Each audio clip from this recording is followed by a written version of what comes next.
하나님 오늘 우리에게 주시는 말씀 욥기 14장 13절부터 22절까지 말씀입니다.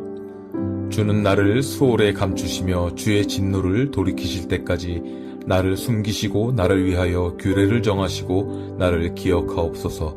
장정이라도 죽으면 어찌 다시 살리이까. 나는 나의 모든 고난의 날 동안을 참으면서 풀려나기를 기다리겠나이다. 주께서는 나를 부르시겠고 나는 대답하겠나이다. 주께서는 주의 손으로 지으신 것을 기다리시겠나이다. 그러하온데 이제 주께서 나의 걸음을 세시오니 나의 죄를 감찰하지 아니하시나이까. 주는 내 허물을 주머니에 봉하시고 내 죄악을 싸매시나이다.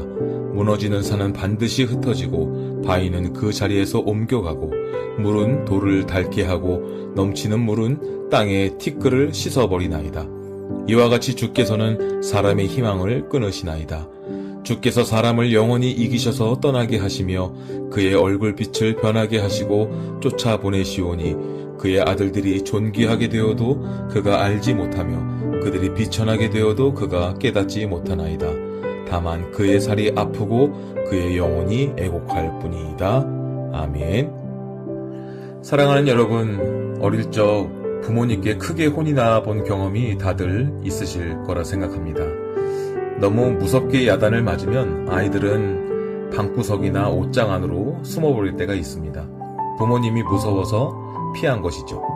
그런데 참 신기한 것은 그렇게 캄캄한 옷장에 숨어 울면서도 아이의 마음속에는 한 가지 간절한 기대가 있는데 부모님이 빨리 문을 열고 들어와서 나를 꼭 안아주고 달래주었으면 좋겠다라는 그런 생각입니다.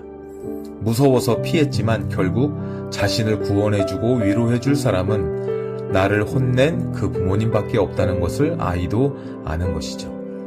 오늘 우리가 함께 읽은 본문 속의 욥이 바로 이 캄캄한 옷장에 숨어 우는 아이와 같은 그런 마음일 것입니다.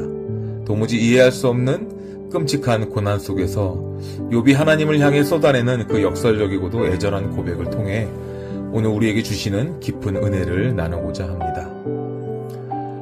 오늘 말씀 13절을 보면은 욥은 참 기가 막힌 기도를 올립니다. 주님께서 나를 수월에 감추시며 주의 진노를 돌이키실 때까지 나를 숨기시고라고 하고 있습니다. 이 수월이라는 것은 죽은 자들이 가는 무덤을 말합니다. 즉 지옥과도 같은 어둠의 공간이죠. 평소에 우리는 하나님은 우리의 산성이시고 피난처이십니다라고 고백하며 하나님 품으로 숨게 되지요. 그런데 지금 욥은 고난이 너무나 극심한 나머지 오히려 하나님을 피해서 죽음의 공간인 스올로 도망치고 싶다고 말하고 있습니다. 하나님의 진노가 너무나 두렵고 무서운 폭풍 같아서 차라리 무덤 속에 웅크리고 숨어서 이 고통의 시간이 빨리 지나가기만을 바라는 것이죠. 본문의 후반부를 보면은 욥의 이런 절망적인 현실이 잘 나타나 있습니다. 욥은 든든한 산이 무너지고 단단한 바위가 물에 닳아 없어지듯이 인간의 모든 희망도 결국 흔적 없이 사라진다고 탄식하고 있습니다. 심지어 자신은 지금 살아있음에도 불구하고 육체의 끔찍한 고통과 영혼의 아픔을 온전히 느끼고 있기에 차라리 아무 감각이 없는 죽은 자들보다 내 삶이 더 비참하다라고 절규하고 있습니다.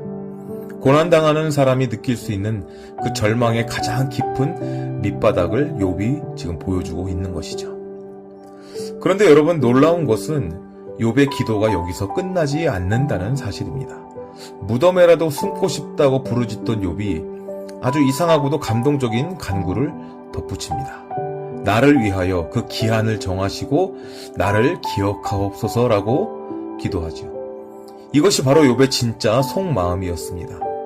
부모가 무서워서 옷장에 숨었지만 부모가 찾아와 주기를 바라는 아이처럼 욥은 하나님의 진노를 피해 무덤에 숨더라도 하나님이 영원히 자신을 잊어버리시는 것은 원치 않는다는 것이죠.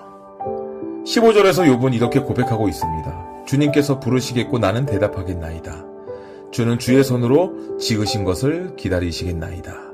욥은 알았던 것입니다. 온 우주를 창조하신 하나님께서 주님의 손으로 직접 정성껏 빚으신 피조물인 자신을 결코 영원히 버려두지 않으실 것이라는 그 사실을 말입니다. 때가 되면 창조주께서 그 작품인 나를 그리워하시며 내 이름을 부르실 것이고 그때 나는 기쁨으로 대답하겠다는 이 눈물겨운 소망, 이것이 바로 모든 것이 무너진 절망의 한가운데서 욥이 꽉 붙잡고 있었던 역설적인 믿음이었다는 것입니다. 욥은 그날이 오면 하나님과의 관계가 완전히 회복될 것을 꿈꿉니다.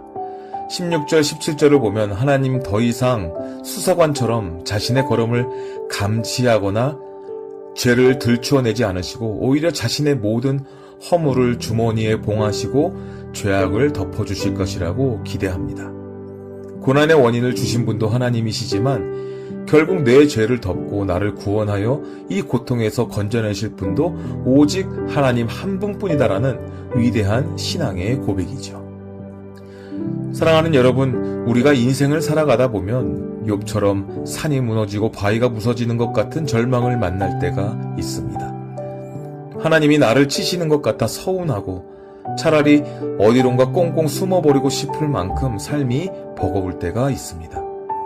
그러나 여러분, 우리가 도망치고 숨고 싶은 그 캄캄한 자리에서도 결코 주님을 향한 기도의 끈을 놓지 말아야 될 줄 믿습니다.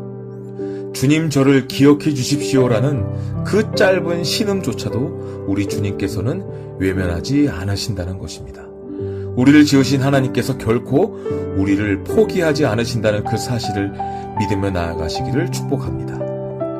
우리의 모든 죄와 허물을 주머니에 봉하여 덮어주시기 위해 친히 십자가에서 피 흘리신 예수 그리스도의 그 크신 사랑을 바라보시기 바랍니다. 비록 오늘 우리의 현실은 여전히 아프고 고단할지라도 마침내 우리의 이름을 다정하게 부르시며 모든 환난에서 건져내실 그 신실하신 하나님을 끝까지 신뢰하며 나아가는 저와 여러분 되시기를 다시 한번 주님의 이름으로 축복합니다. 기도하겠습니다. 사랑과 은혜가 충만하신 아버지 하나님, 때로는 피할 곳 없는 고난 속에서 차라리 숨어버리고 싶을 만큼 막막하고 두려울 때가 있음을 고백합니다. 그 깊고 어두운 절망 속에서도 우리를 결코 잊지 않으시고 마침내 우리의 이름을 부르시며 안아주시는 하나님의 사랑을 끝까지 신뢰하며 살아갈 수 있도록 주님 축복하여 주시옵소서. 무너지는 세상 속에서 우리의 모든 허물을 덮으시는 유일한 소망 되시고 피난처가 되시는 예수님만 바라보며 살아가기를 간절히 바라옵고 원하오며 감사드립니다. 지금도 살아 역사하시는 예수님의 이름으로 간절히 기도드립니다. 아멘.